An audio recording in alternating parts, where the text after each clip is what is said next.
Thank you, Daniel. Well, in 1966, a famous anthropologist, Anthony Wallace, said, "Belief in supernatural powers is doomed to die out all over the world as a result of the increasing adequacy and diffusion of scientific knowledge." The scientific revolution, which replaced Christianity with science as the focal point of the Western world, it led many people to believe that the death of belief in God was inevitable. Modernisation across the world would mean religion had to die out. But studies from the Pew Research Centre in the past decade show that, in fact, the world is expected to become more religious, not less.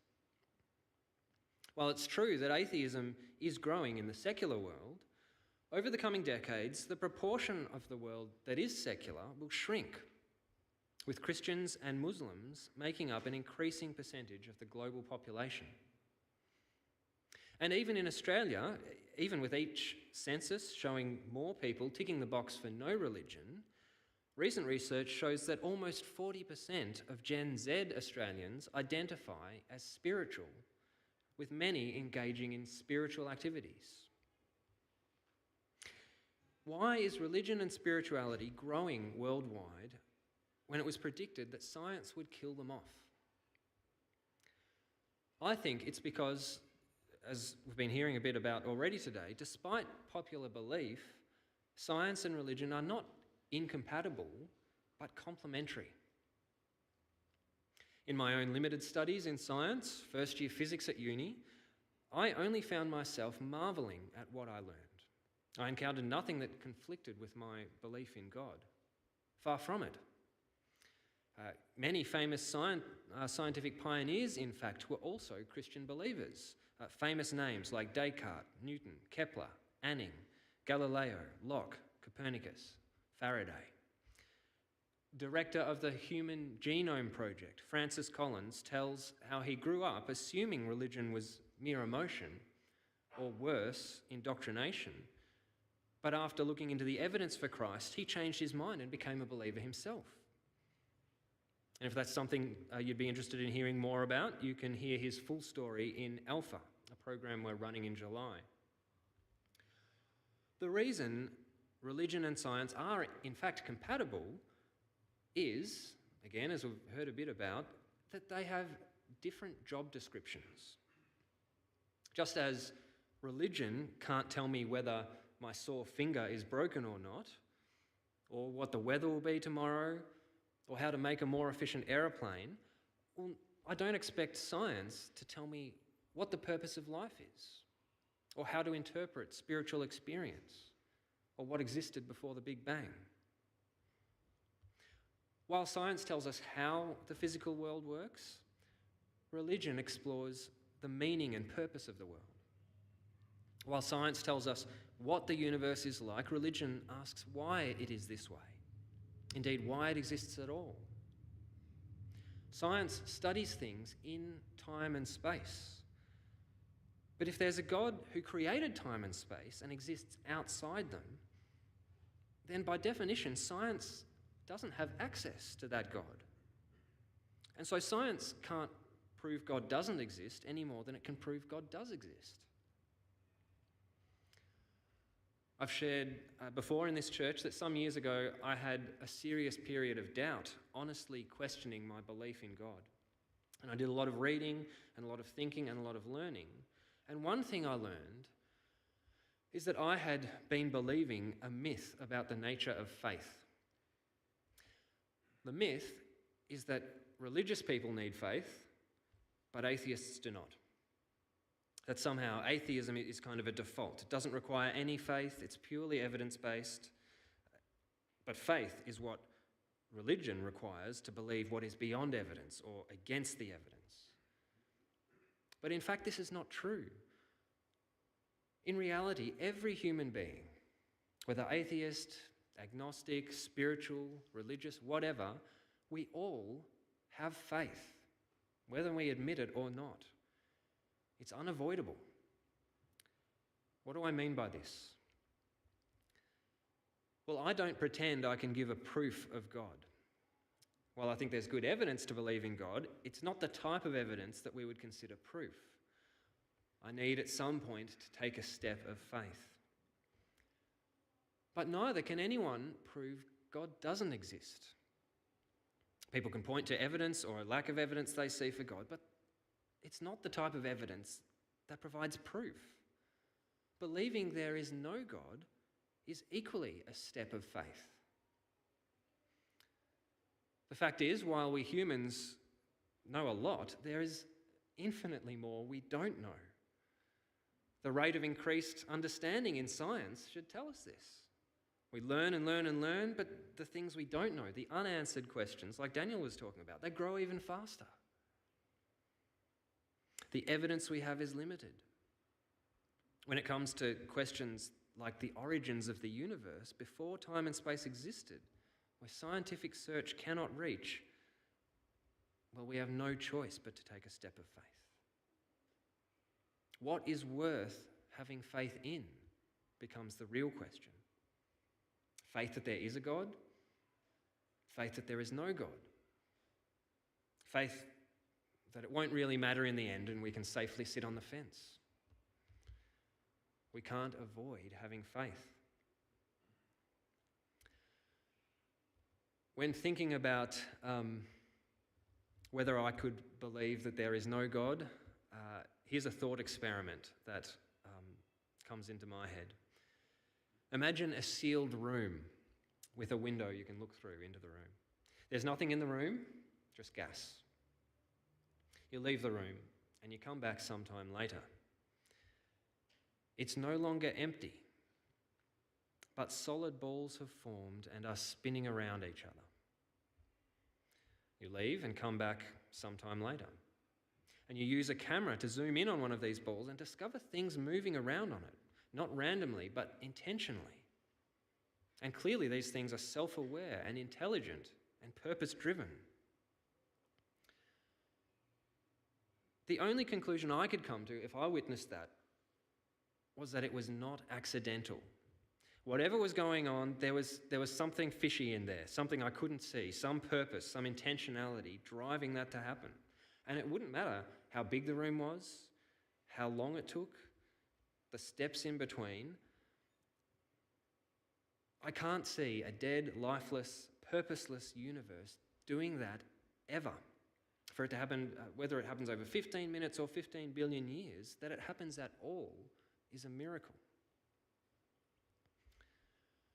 But even if we accept that, okay, maybe there is a God, maybe there's something about the existence of life that suggests some purpose behind creation, aren't we at best in the dark, guessing about a hypothetical God?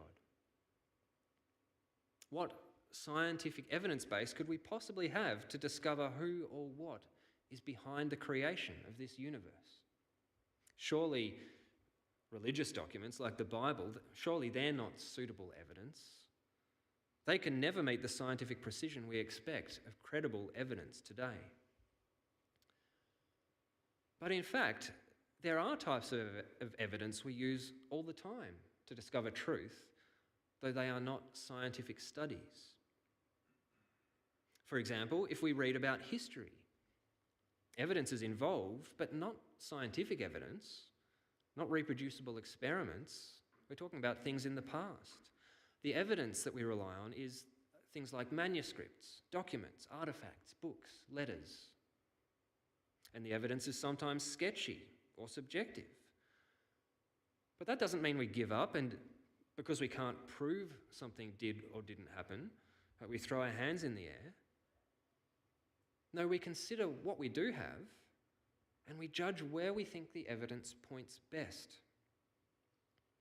This is how we know about historical figures and events, everything from Alexander the Great to the invention of democracy in ancient Athens to the building of the pyramids. We don't reject what we know about those things as false because we don't have absolute proof. We can know truth through historical evidence. And that's the type of evidence that we find in the literature of the Bible. The Bible is first and foremost a theological document. It's asking those why questions about life. But that doesn't make it anti-science or anti-evidence. Far from it. A great example is Luke's gospel. Luke was a doctor who didn't know Jesus personally, but had an interest in the early Christian movement and had access to people who did know Jesus personally. And Luke wrote a gospel, a biography of Jesus. And here, I'm going to read a portion of it. Here is his preface and dedication. Many have undertaken to draw up an account of the things that have been fulfilled among us, just as they were handed down to us by those who from the first were eyewitnesses and servants of the word. With this in mind, since I myself have carefully investigated everything from the beginning, I too decided to write an orderly account for you, most excellent Theophilus, so that you may know the certainty of the things you have been taught. Notice the value he puts on historical evidence. He values eyewitnesses. He says he's carefully investigated everything so he can write an orderly account. And it's clear from the writing conventions of the day, this is not fiction, but something that has been researched thoroughly. But Luke is not under any illusion that what he's about to write is easy to believe. In fact, his writing is full of examples of people not believing. On one occasion, Jesus was asked to come and heal a young girl, but she died while he was on the way. And when he got there and found the people were wailing and mourning for her, he said, "Stop wailing." Excuse me. Grab some water.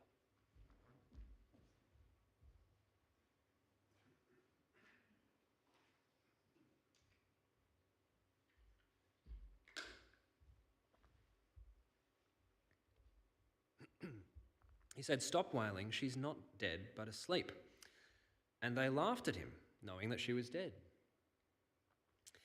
After Jesus' own death and resurrection, when the first disciples went to his tomb and discovered it empty, and angels appeared to them, telling them Jesus had risen, when they went and told the other disciples, Luke reports that those other disciples didn't believe them because their words seemed like nonsense. And in Luke's second volume, when people encounter reports of Jesus coming back to life, they respond with things like this: "Do you think that in such a short time you can persuade me to be a Christian?" So this was not some gullible, superstitious, pre-modern society where people just accepted miracles. They didn't. The whole point of the New Testament writers is that this news is worth writing about because what they had witnessed was astonishing. It was the impossible.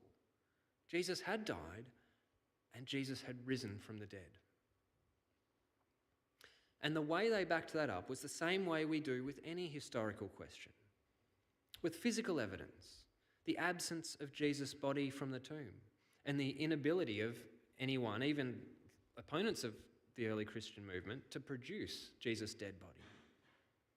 And also with eyewitness evidence, people who testified that they had seen him alive. Some people say, if God is real, then God should give us some hard evidence. Jesus' take on this is that there is evidence, but we are blind to that evidence. It's like we have the evidence in front of us, but it's in a language we can't read. Or it's like a letter from an estranged family member that we tear up and throw away without reading. We'd rather hold on to our version of events than listen to God.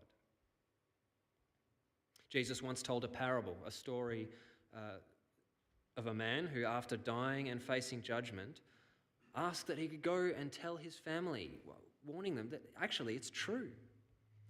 And the response he got was, if they didn't believe the scriptures, they won't believe even if someone rises from the dead. We've been sold a myth that we only need science and that therefore we don't need God. And so we've stopped looking. But Jesus taught we do need God more than anything. And if God really did create this world and create us, well, maybe that's true. For that would mean that God is the source of our life and the reason for our being. We can think of Christianity as both a diagnosis of humanity's most significant problems and also a solution to that problem. Our problem, according to Christianity, is suffering and death. The world we live in is broken. Why? Well, actually, it's because we are spiritual beings and our connection with God is as important as oxygen or water or food. Without God, we die spiritually and eventually physically. We have, collectively and individually, turned our backs on God, and that has had a profound effect on us and on the world itself. Humanity has broken this world spiritually by sin. And suffering and death are the consequences of this. And I think this makes sense of the world as it is. It doesn't paper over suffering and death. It explains how the world can be so good but so broken at the same time. It explains how humans can be both spiritually engaged but also in the dark. If that's the diagnosis, what's the solution? Well, a spiritual problem needs a spiritual solution. It must address the problem of suffering and death, but not just those presenting problems. It must address the root cause. It must restore our connection to God. But what can restore humanity's relationship with God once we've walked away and now live in a world broken by sin and death? What could we possibly give to our Creator who made us? Well, there is nothing we can give. We can't do anything about it. But there is one who can. God's Son became human, became part of the creation out of love for a suffering humanity. He did this so that on behalf of us all, he could offer his life for us. And he died our death and suffered our judgment. And he promised that by putting our faith in him, we can be joined to him spiritually and share his victory over death. We can be forgiven. We can be restored to God. We can have a future where death and suffering are no more. This is, if you like, a hypothesis for life, encompassing both the physical realities and the spiritual realities of the world. A commitment to science is no obstacle to this. In fact, science and faith fit together to build a holistic understanding of life. Countless people have tried Christianity and found that it makes more sense of life than anything else. If you've never tested it out for yourself, why not try and see whether it works?